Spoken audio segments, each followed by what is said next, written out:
University of Michigan Health System began exploring lean thinking 5 or 6 years ago, significantly before I joined the organization. We started by engaging in specific learning projects that provided proof of concept, and we're now focused on broader efforts to embed lean thinking in everyone's daily work. With the Michigan Quality System, we have an infrastructure in place to develop lean thinkers throughout our entire organization. What strikes me about the approach is how well suited it is to an academic health system because of its fundamental use of scientific problem solving. Through the use of PDCA, plan, do, check, and adjust cycles, the approach emphasizes the importance of reflection and learning through experimentation, not just getting quick results from a project. We're building a learning community, and the curriculum is our work. A lot of that work was done by taking a large institutional problem which crossed many different departments and bringing a cross-functional team together, where the team went through a process of understanding their current state, gathering some measurements around it, targeting waste, and really walking away with a future state that they wanted to put in place in order to eliminate that problem from happening within their departments.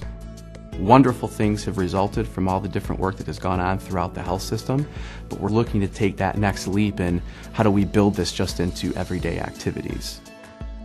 I'm proud that the University of Michigan Health System is an early adopter of lean thinking in healthcare, and I'm very excited about our lean in daily work model. This has been developed by our staff, and it's custom made for our environment and our needs. This model will fundamentally change the way cross-functional teams work together to solve complex problems.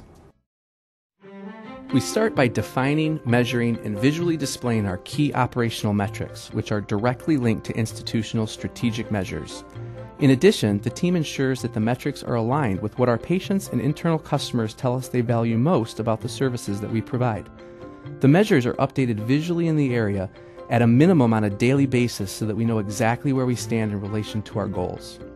At the same time, we are keeping a real-time count of our more complex problems, which is visually displayed in the area on a Pareto chart, which is nothing more than a bar chart ordered from highest frequency of occurrence to lowest.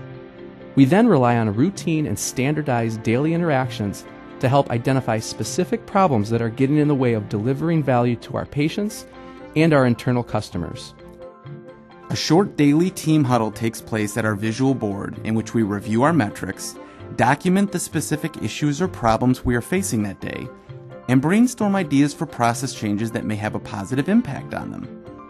A leadership Gemba walk, Gemba meaning where the work actually takes place, occurs daily, not for the leader to micromanage, but to become more deeply connected to the problems faced by the team.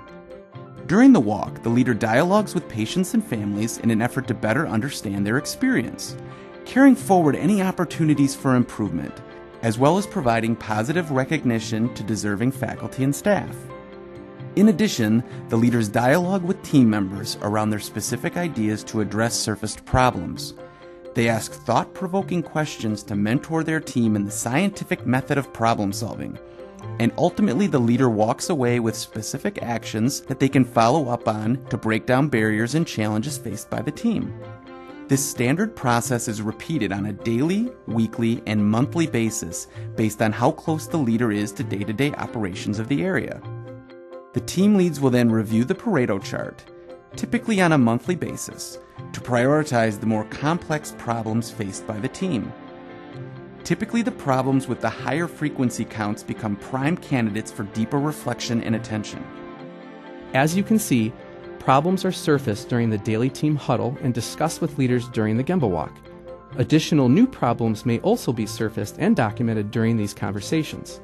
The team will then, in the Gemba, perform a quick triage based on the complexity of the problem. Based on this quick triage, one of 3 problem-solving approaches is used. Problems with low complexity often become just-do-its and rarely need a written plan other than to communicate across the team.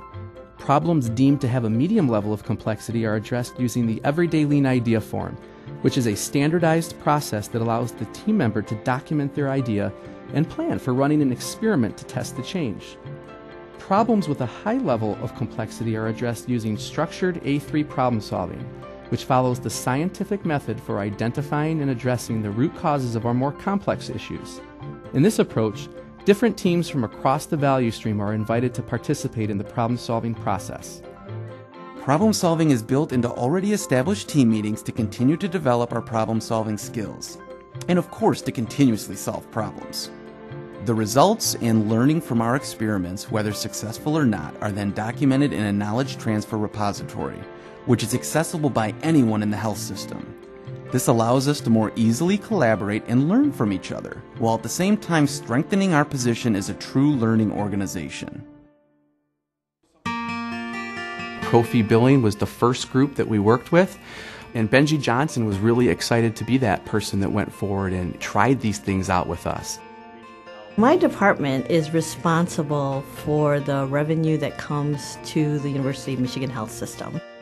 Our payment posting group, these are the people who get the information from the insurance companies, and it lets us know, did we get paid, and if we got paid, did we get the appropriate payment. One of the things that we were trying to do was become more electronic. And so there was some change management issues, definitely workload issues, and people feeling that they just couldn't get their work done in a timely way. We met with the team to say, first of all, who are your customers? What do they want to see? And how can we visually display to our customers where we are with our work? That was the first step. For payment posting, we chose to measure if we are meeting our goal to posting payments from the time we actually receive it to the time that it's on the system. And we measure to see how well we hit that every month. It was really a fantastic example of a way to visually manage the status of your workload day in and day out.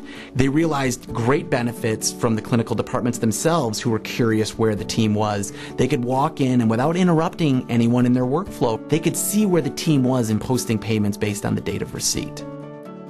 And so what you see now is that the clinical departments or the billing units that are the downstream users of that information, they can look at the boards, they can see what's going on, and they can see why.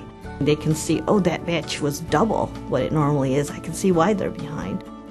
For other managers or departments who might consider doing lean, I think that it's well worth the time. I would strongly encourage involving all of your staff in the process. It's proven to be a very effective change in our area. Challenging at times, but a good change. In fact, payment posting was the top in terms of change for employee engagement scores. They were very low that previous year, and it jumped around 20 points just in that 1 year. And I would point to implementing the LIP model as one of the major things that drove that and continues to.